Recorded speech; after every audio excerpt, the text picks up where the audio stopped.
He was a monster who hunted beautiful women just to steal the raw scent of their skin for a perfume. And when he unleashed it in his own hanging, the entire city went mad, stripping down into a wild, breathless sea of sin right in front of the gallows.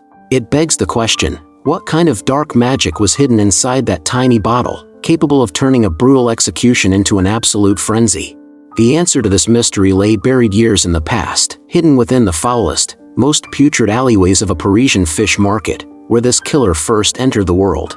On that day, amidst the rotting waste and slime, a woman sat gutting fish when sudden, agonizing labor pains gripped her, and right there in the filth, Grenouille was born. But instead of maternal love, his mother brutally kicked the newborn away, leaving him to suffocate under the garbage just like her 4 previous babies, assuming he would quickly perish. But fate had a different plan, because the moment the newborn inhaled the sharp, pungent stench of the market, his lungs sparked to life and he let out a piercing cry. Terrified of being caught, the mother tried to flee, but the surrounding crowd noticed the commotion and trapped her on the spot, leading to her swift execution by hanging. Left entirely alone, Grenouille was sent to a grim orphanage run by a cold, middle-aged woman named Madame Gallows. The facility was already bursting at the seams, but forced to obey the law, she crammed Grenouille into a bed with the other boys. Resentful of the cramped space, the other children conspired in the dark of night, attempting to smother the infant to death. Madame Gallows discovered the plot just in time, saving Grenouille's life, not out of kindness, but because these orphans were her primary source of income, and she worked them like slaves.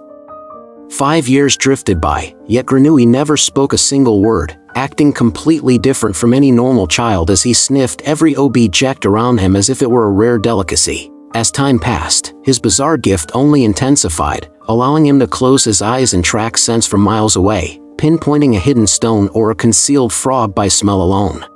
Eventually, he picked up a few words, and by the time he turned 13, the orphanage ran out of space, prompting Madame Gallows to sell him to a ruthless tanner for a handful of coins, unaware that bandits were already watching her every move. As she headed back with the money from the sale, the bandits ambushed her in the quiet shadows of the road, cold-bloodedly murdering her and snatching every last coin. Following his purchase, Grenouille was sent to labor in a local tannery, a brutal, wretched place where the toxic chemicals, rancid water, and suffocating filth were so severe that the average life expectancy of a worker was a mere 5 years. One afternoon, the factory owner took Grenouille into the heart of the city for business, and amidst the roaring crowds, Grenouille experienced a staggering realization: the city was a vast, exploding universe of undiscovered scents. Thousands of distinct aromas floated through the air, the sweetness of blooming flowers, the sharp bite of exotic spices, expensive perfumes, and the raw musk of humanity itself. Suddenly, his hypersensitive nose caught a breathtaking fragrance unlike anything he had ever encountered in his entire life. With his master deeply preoccupied in business negotiations next door, Grenouille seized the moment and followed the intoxicating trail directly to a prestigious perfume boutique. Peerless wealth lined the shop as affluent customers sampled rare creations, and Grenouille watched as a high society lady gasped in awe at the shopkeeper's latest scent, declaring him a true artist. But right then, an even more magnetic, devastatingly pure aroma struck Grenouille's senses, a scent that didn't come from a glass bottle, but from a young, beautiful girl selling plums in the alleyway. Mesmerized to the point of obsession, he moved toward her like a man possessed, cornering her so suddenly that she startled, nervously asking if he wished to buy some fruit. Grenouille remained dead silent, his gaze locked onto her, and when she reached out to offer a plum, he bypassed the fruit entirely, gripping her hands tightly and inhaling her scent with frantic, desperate hunger. Terrified by his bizarre behavior, the girl broke free and fled into the labyrinth of streets, but Grenouille relentlessly tracked her scent all the way to her home. Slipping through the shadows of the night, he crept into her room where she stood completely alone, and the moment she turned around and saw him, a scream tore from her throat. Panicking that the noise would expose him, Grenouille lunged forward and slammed his hand over her mouth, pinning her in silence while an unsuspecting couple walked right past the alley outside. He held his grip until the footsteps faded into the distance, but the desperate silence came at a horrific cost. The innocent girl had suffocated to death in his hands. Grief struck Grenouille as he realized he never meant to take her life, yet within moments, he noticed that the rare, heavenly fragrance was still radiating from her cooling skin. Wasting no time, he stripped away her garments, desperately tracing his hands across her body to absorb and lock her magnificent essence deep into his mind, marking his very first victim. When he dragged himself back to the tannery in the dead of night, his furious master thrashed him mercilessly, threatening to end his life if he ever vanished without permission again. But despite the agonizing pain radiating through his bruised body, Grenouille lay wide awake that night, not because of the beating, but because the memory of that girl's transcendent scent had finally revealed his true destiny. He finally understood the sole purpose of his existence. He was born with the ultimate gift to capture the most exquisite fragrances of the world and preserve them for eternity. At that time, Paris was home to about a dozen master perfumers, including an old Italian craftsman named Giuseppe Baldini, whose lavish boutique sat right on the center of a bustling bridge. Years ago, Baldini was the undisputed king of the fragrance empire, but as modern, innovative rivals flooded the market, his shop fell into ruin and near total silence. Lately, a sensational new perfume had taken the Paris markets by storm, the exact fragrance Grenouille had smelled just before encountering the Plum Girl, and everyone was utterly captivated by it. Desperate to reclaim his fading glory, Baldini had dissected the rival scent, identifying notes of lemon oil, clove juice, and various hidden elements, yet every single attempt to recreate it in his laboratory ended in miserable failure. Exhausted and defeated, he finally drifted off to sleep in his chair, only to be awakened by a sudden, sharp knock at the door. It was Grenouille, delivering a batch of goat hides that Baldini had ordered from the tannery, and the old master begrudgingly let him inside. As Baldini inspected the leather, Grenouille stood frozen, his piercing eyes scanning the room as his nose catalogued every single bottle, vial, and essential oil lining the shelves. Satisfied with the hides, Baldini told the boy he would visit the factory in a few days to settle the payment, but Grenouille calmly interrupted, asking if the master intended to create a perfume to mask the foul smell of the leather. Surprised by the strange boy's boldness, Baldini admitted he was, prompting Grenouille to make a shocking offer, claiming that if allowed, he could use the ingredients in the room to brew a far superior perfume right then and there. Baldini scoffed in amusement, asking the illiterate tanner's boy if he actually knew how to craft a masterpiece, but Grenouille offered no words in response. He simply stepped forward, relying entirely on his extraordinary sense of smell to pick up the vials one by one, discarding any need for written formulas or precise measurements as he began mixing the raw ingredients by pure instinct. The mixture he crafted was so unpredictable and sublime that Baldini stood frozen in sheer disbelief, realizing this miraculous creation was a million times better than anything he had produced in his entire career. Pierced by the fear of losing such a prodigy, Baldini paid a hefty sum to the tanner the very next morning, buying Grenouille outright. But in a bizarre twist of fate, the moment Grenouille departed, his old master suffered a freak accident and died on the spot, as if anyone who crossed paths with Grenouille was doomed the moment they parted ways. For Baldini, however, the investment paid off instantly, and the duo began brewing revolutionary fragrances that took the Parisian market by storm, completely restoring the old master's shattered reputation and fortune. Reveling in their skyrocketing success, Baldini decided to share a sacred industry secret with the boy, explaining that a perfect perfume requires exactly 12 distinct notes, divided into 3 precise tiers. First comes the head note, the initial impression that lingers for only a few fleeting minutes, followed by the heart note, which establishes the true theme and identity of the scent, and finally, the base note, which serves as the core soul of the fragrance and preserves its aroma for days. Baldini went on to whisper an ancient Egyptian legend, claiming that if a master could forge a mysterious 13th note to lock the other 12 together, the resulting elixir would possess the absolute power to make anyone completely lose their senses, trapping them in a fleeting illusion of pure paradise. Centuries ago, such a mythical scent was allegedly discovered inside a pharaoh's tomb, sending anyone who breathed it into a heavenly trance, yet no modern perfumer had ever succeeded in recreating that elusive 13th note.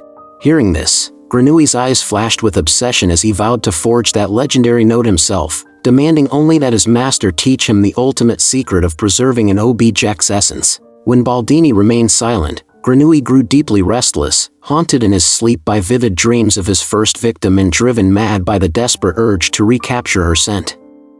He finally offered his master a deal, promising to brew an endless supply of hit perfumes if Baldini would just teach him the final method of capturing a scent, and driven by the boy's unyielding hunger, the old master finally relented. He taught Grenouille the art of distillation, demonstrating how boiling rose petals could trap their exquisite fragrance within water, and Grenouille immediately began using the process to experiment on everything around him.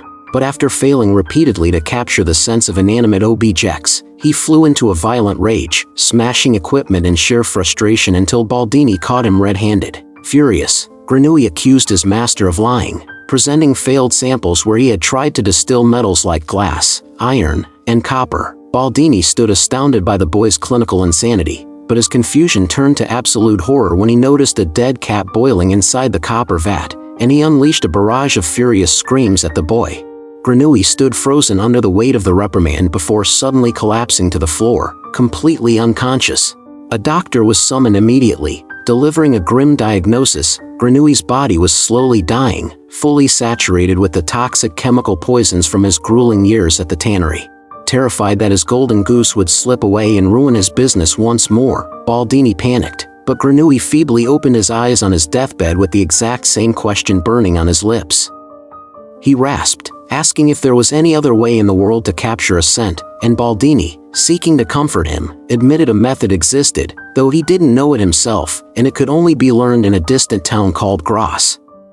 Fueled by this newfound spark of hope, Grenouille miraculously recovered, and since he needed travel papers to work in Grasse, Baldini promised to provide them in exchange for thousands of hit perfume formulas. Clutching the written treasure trove that guaranteed a lifetime of wealth, Baldini happily sent the boy on his way, confident he held the ultimate key to success.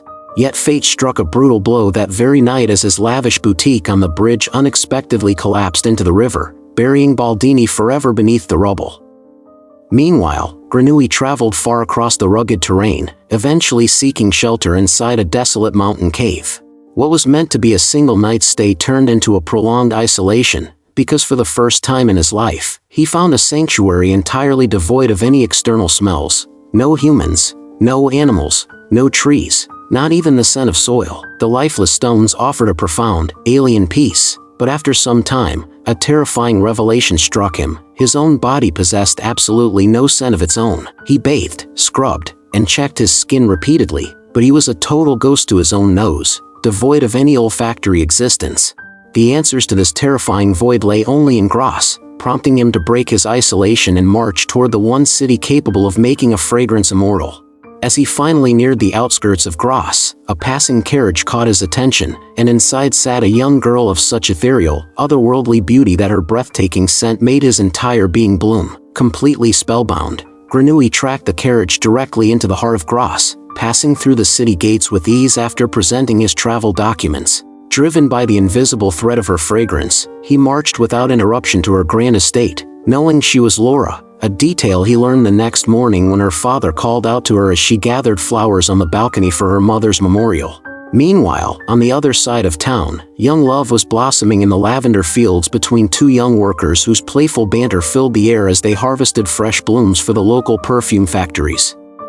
Grenouille managed to secure employment at one of the most prominent firms, quickly earning the favor of the owner, Madame Arnolfi, due to his extraordinary talents, which instantly ignited the bitter jealousy of her chief supervisor. One evening, the young field lovers snuck away for a secret rendezvous, where the girl playfully teased the boy by climbing onto a rooftop, only to mischievously push his ladder away and trap him below. Annoyed, the boy locked her in the upper room and stormed off, leaving her shouting for help until a shadow returned to place a ladder against the roof, but it wasn't her boyfriend. The next morning, her lifeless body was discovered submerged in a massive copper vat used for boiling flowers, a setup orchestrated by Grenouille, who had already begun the meticulous process of extracting her natural scent. When a worker entered the lab carrying fresh ingredients, a panicked Grenouille quickly threw a heavy sack over the boiler to conceal his macabre experiment.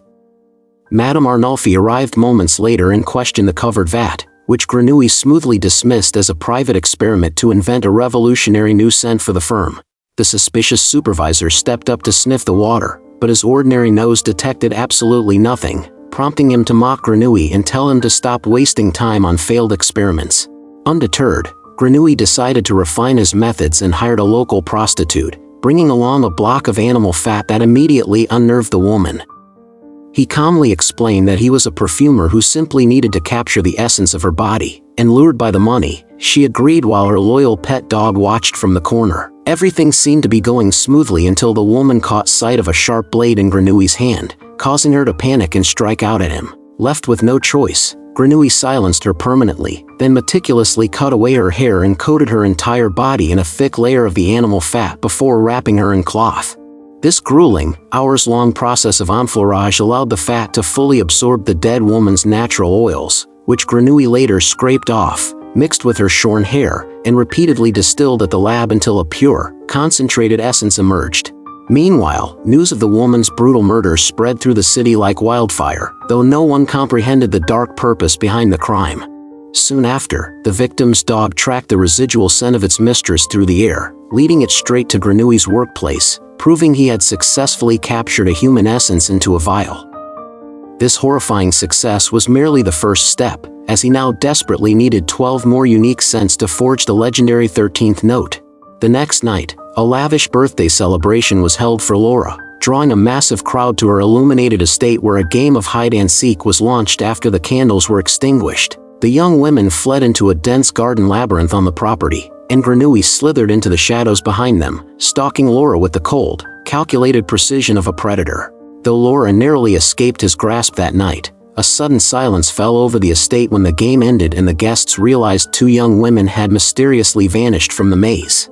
Hidden safely from sight, Grenouille had already begun the horrific extraction process on the two new victims, whose shorn, lifeless bodies were discovered floating beneath a city bridge the very next morning. The naked body was discovered, sending a wave of absolute terror through the entire city. Facing this crisis, demands for an immediate curfew were raised in court to prevent the monster from slipping past the city borders, but a faction of greedy merchants violently opposed the lockdown, arguing it would completely bankrupt the local economy. The judge nodded in agreement, stating that a curfew would leave the entire town destitute, and despite Laura's father desperately pleading with them to understand the danger, his warnings fell on deaf ears. The cost of this negligence was devastating. Just days later, another virgin disappeared, followed by the discovery of a shepherdess shorn, naked corpse discarded in a field the very next morning. With the death toll now rising to 4, the administration finally woke up and slammed the city shut under a strict curfew, deploying armed guards down every alleyway. Yet, despite the heavy lockdown, the killings did not stop as Grenouille continued to harvest his scents one by one, successfully capturing 5 distinct notes from 5 exceptionally beautiful girls. Within days, a 6th victim fell, driving the city's panic to an absolute fever pitch while the heavily armed police stood completely helpless, stripped of any solid clues or witnesses. Amidst this chaos, a 7th girl vanished, and analyzing these patterns, Laura's father reached a chilling, logical conclusion that separated him from the rest of the elite. The killer was specifically targeting exceptionally beautiful virgins to extract something precious from their beauty, whether it was their hair, their skin, or something deeper. While the town elders were still debating the crisis, news broke that a 9th girl had vanished overnight, leaving the air of Gros thick with nothing but the stench of death. Hysteria gripped the streets to the point where if any young man even wandered near a woman, terrified locals would instantly mob him and beat him within an inch of his life. The next day, the 10th victim disappeared, forcing residents to heavily barricade their doors, windows, and even the tiniest vents to block out the world. While a man was gathering firewood in his yard to seal his windows, he stumbled upon the missing 10th girl's body hidden beneath the logs, and within days, an 11th girl vanished without a sound. Grenouille had now secured 11 pure notes, bringing his mythical 13th perfume to the absolute precipice of completion, needing only 2 final essences to fulfill his ultimate formula. But across the city, the psychological terror grew so suffocating that neighbors turned on one another, pulling triggers at the slightest shadow, transforming Gros into a claustrophobic prison where every soul feared the approaching night. The horror reached its absolute peak when a murdered nun was found right inside the sacred doors of a church, proving that even holy sanctuaries offered no protection from the predator. Grenouille now required only one final victim to complete his masterwork, and right then, an unexpected miracle seemingly occurred as word spread that the monster had been captured by the police after turning himself in and confessing to every crime. The city erupted into immediate celebration, with citizens dancing and drinking in the streets all night long, yet Laura's father couldn't shake a deep, agonizing dread. Haunting doubts plagued him that the surrendered man was merely a scapegoat, and though he managed to close his eyes that night, a horrific nightmare jolted him awake in a cold sweat. He raced frantically into Laura's room and found her alive, but his breath caught when he noticed the window swinging wide open into the night. When Laura mentioned she hadn't opened it before sleeping, his heart dropped, prompting him to make a desperate decision to flee the city at the very first light of dawn, riding out with Laura toward a secret, heavily guarded hideout. But it was already too late. Grenouille's hypersensitive nose had locked onto Laura's unique scent long ago, and he was already tracking their invisible trail with silent, rhythmic steps. Meanwhile, back in the city, a massive revelation was unfolding as the murdered prostitute's pet dog began frantically digging in the courtyard, unearthing the soiled garments and shorn hair of the missing girls. The truth was finally laid bare. The real killer was still loose, and it was Grenouille. By the time the realization swept the city, Grenouille had already tracked his final prize to the remote estate, where Laura's father locked his daughter inside the most secure room, confident she was finally safe from the monster.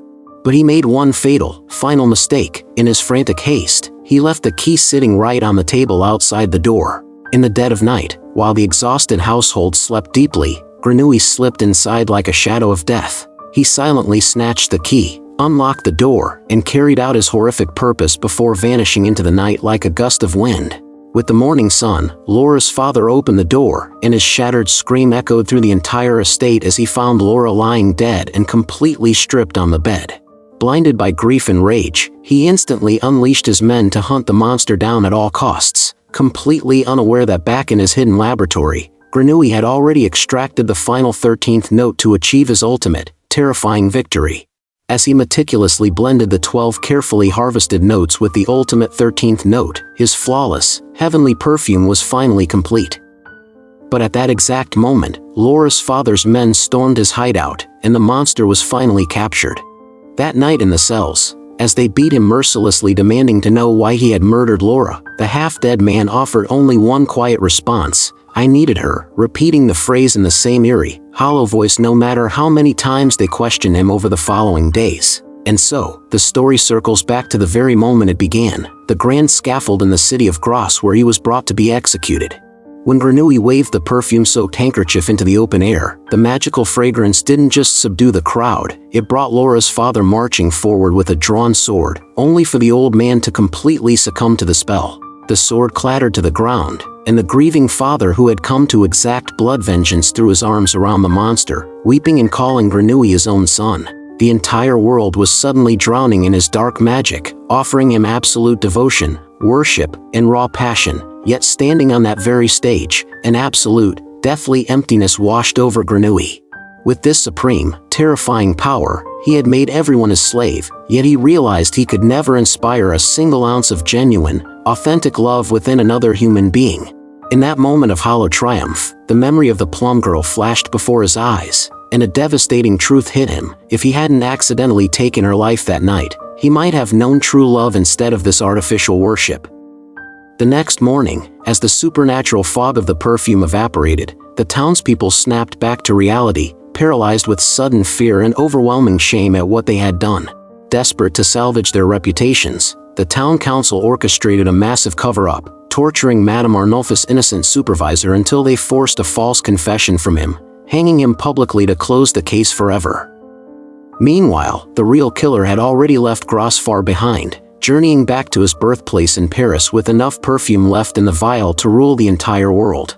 But hollowed out by absolute regret and a profound lack of desire, power meant nothing to him anymore, and in the pitch black of night, he returned to the exact, foul-smelling fish market where his life had begun. Standing amidst the rotting waste and darkness, he flipped the bottle and poured the entire contents of the magical elixir over his own head in an act of pure madness.